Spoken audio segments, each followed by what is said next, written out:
पत्रकारों को धमकाने के मामले में आतंकियों ने हैंडआउट्स निकालकर 22 पत्रकारों को धमकाया और उन 22 पत्रकारों को कहा कि ये सभी लोग अलग अलग एजेंसियों के लिए काम करते हैं।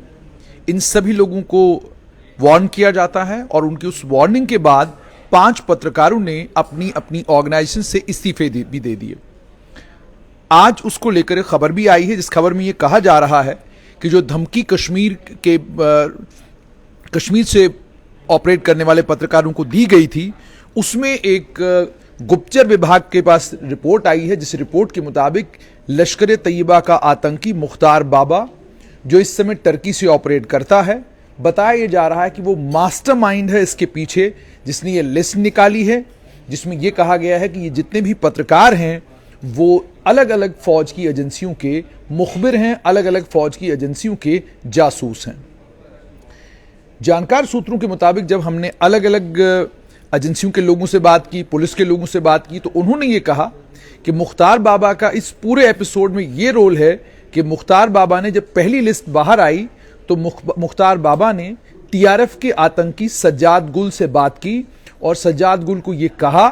कि आपने जो लिस्ट बनाई है उसमें एक पत्रकार का आपने नाम डाला है, उस नाम को बाहर निकालिए, मैं इस पत्रकार को जानता हूं। सूत्र ये बता रहे हैं। सूत्रों के मुताबिक उसके बाद लिस्ट को एडिट किया गया और कुछ पत्रकारों के नाम बाहर निकाले गए।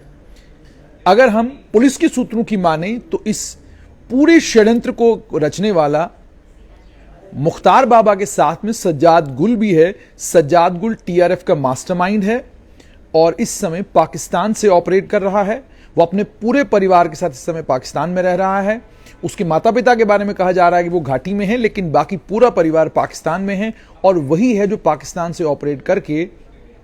ये चिट्ठियां निकालने का काम, इन पत्रकारों के नाम चिट्ठियां निकालने का काम वहां से कर रहा है। जो फर्स्ट एफआईआर इसमें लॉन्च की गई है यूएपीए के तहत, उसको रजिस्टर भी किया गया है और इस मामले में पड़ताल भी चल रही है इस हिट लिस्ट को लेकर। और साथ में यह भी मैं आपको बता दूं कि सूत्रों ने बताया है कि सज्जाद गुल जो टीआरएफ का मास्टरमाइंड है, उसका नाम बाज़ाब्ता एफआईआर में दर्ज किया गया है। जहां तक जानकार सूत्रों ने यह भी बताया है कि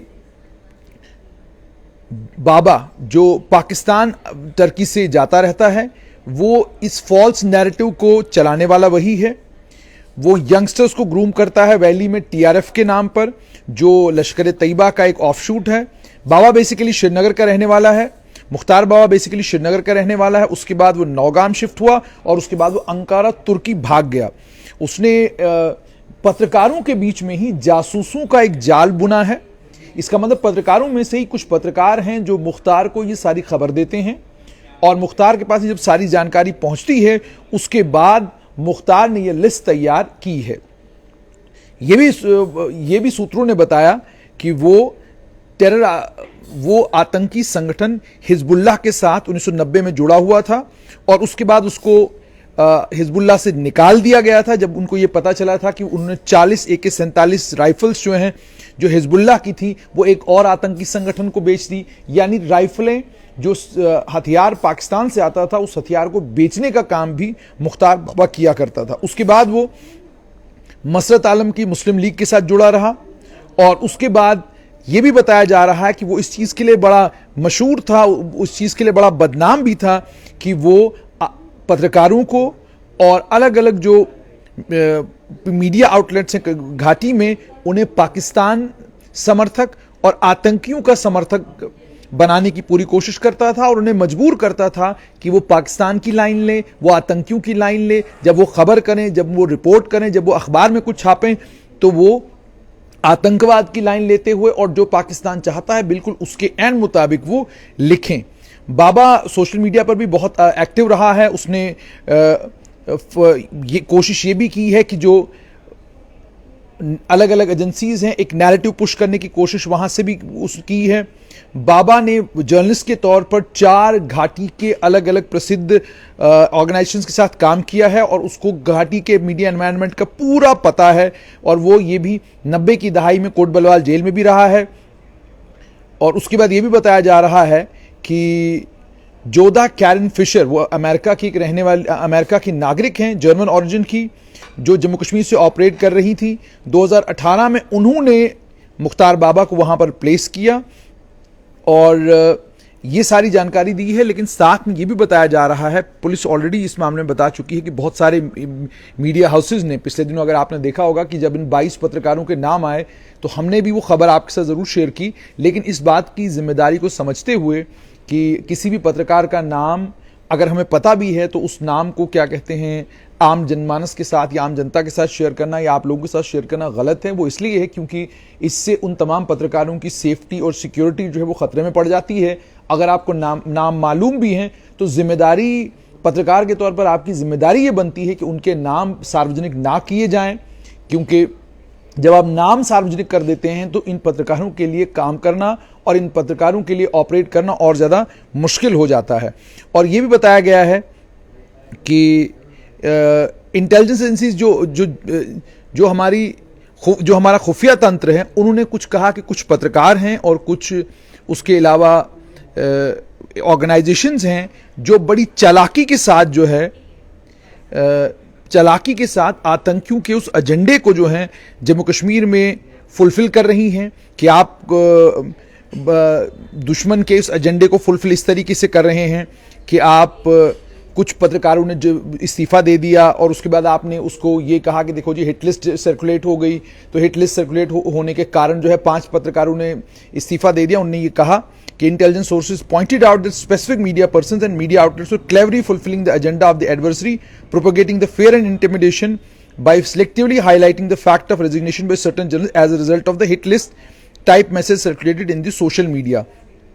These entities are either conspicuously silent about the role of Pakistani proxies in destroying the press freedom in Jammu and Kashmir or at best muted. और इन्होंने ये बात बिल्कुल सही कही है कि जिस समय इन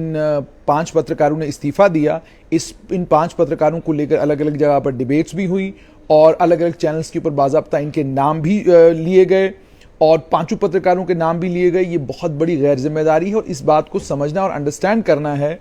कि आतंकवादी बेसिकली कोशिश यही कर रहे हैं कि डिमोरलाइज किया जाए पत्रकारों को, उनको काम न करने दिया जाए, ये सारी चीज़ें करने से। और ये भी मैं आपको बताऊं कि जानकार सूत्रों से ये भी पता चला है कि एक और सोशल मीडिया के ऊपर कश्मीर से ताल्लुक़ रखने वाला एक और व्यक्ति है जो किसी भी समय सोशल मीडिया के ऊपर आकर किसी समय वो Kashmir chamber of commerce and industry के बारे में कुछ बोलेगा, किसी समय कश्मीर के समाज के बारे में कोई बात करेगा, किसी समय किसी एक व्यक्ति को टारगेट करेगा, निशाना बनाएगा। आसिफ डार उसका नाम बताया जा रहा है और यह भी कहा जा रहा है कि पहले ये सऊदी अरेबिया से आसिफ डार ऑपरेट कर रहा था, लेकिन जब इसको भनक लगी कि इसके लिए रेड कॉर्नर नोटिस जो है वो जम्मू कश्मीर पुलिस ने जारी करवाया है और जल्द इसको भी आतंकी घोषित किया जाएगा और जैसे बाकी आतंकियों की तलाश की जा रही है वैसे इसकी तलाश भी शुरू हो जाएगी। तो ये फौरन उसके बाद आसिफ डार जो है पाकिस्तान भाग गया है और सूत्रों के मुताबिक अब आसिफ डार जो है वो पाकिस्तान से ऑपरेट कर रहा है। तो उन्होंने कहा है, जानकार सूत्र ये बता रहे हैं कि सज्जाद गुल, आसिफ डार, मुख्तार बाबा, ये तीनों लोग, इनमें 2 लोग तो सज्जाद गुल और मुख्तार बाबा एक साथ मिलकर ऑपरेट कर रहे हैं और ऑपरेट करके वही ये लिस्टें तैयार कर रहे हैं जिन लिस्टों में वो पत्रकारों को धमका रहे हैं, डरा रहे हैं कि भाई अगर आप हमारी लाइन टो नहीं करेंगे तो आपका अंजाम दुरुस्त नहीं होगा। वहीं पर आसिफ डार भी एक व्यक्ति है बीच में जो पहले सऊदी अरेबिया से ऑपरेट कर रहा था, वहां से डराने और धमकाने का काम कर रहा था। जब उसको ये पता चला कि रेड कॉर्नर नोटिस उसके लिए इशू किया गया है, उसके फौरन बाद आसिफ डार जो है वो भागकर पाकिस्तान चला गया। फिलहाल मामला अब ये हो गया है कि सूत्रों के अनुसार सज्जाद गुल और मुख्तार बाबा दोनों का नाम सामने आया है। पुलिस और जांच एजेंसियां इनके पीछे पड़ गई हैं। जहां तक 20 पत्रकारों का ताल्लुक है, विनम्र विनती और आग्रह आप लोगों से यही कि अगर आप लोगों के पास लिस्ट भी है, नाम भी हैं, उसे पब्लिक में शेयर करने की कोई जरूरत नहीं है। आप इन पत्रकारों के परिवारों को परेशान करेंगे, आप इन पत्रकारों की फैमिलीज को और ज्यादा परेशान करेंगे, क्योंकि जब नाम का पता चलता है तो परिवार परेशान होते हैं। तो बेहतर यह है कि आप खबर की, आप लोगों ने खबर करने के बाद पुलिस ने इस मामले में एफआईआर लॉन्च कर दी है और एफआईआर लॉन्च करने के बाद अब पुलिस इस मामले में पड़ताल शुरू भी कर दी है और इसमें सज्जाद गुल और मुख्तार बाबा दोनों का नाम आ रहा है।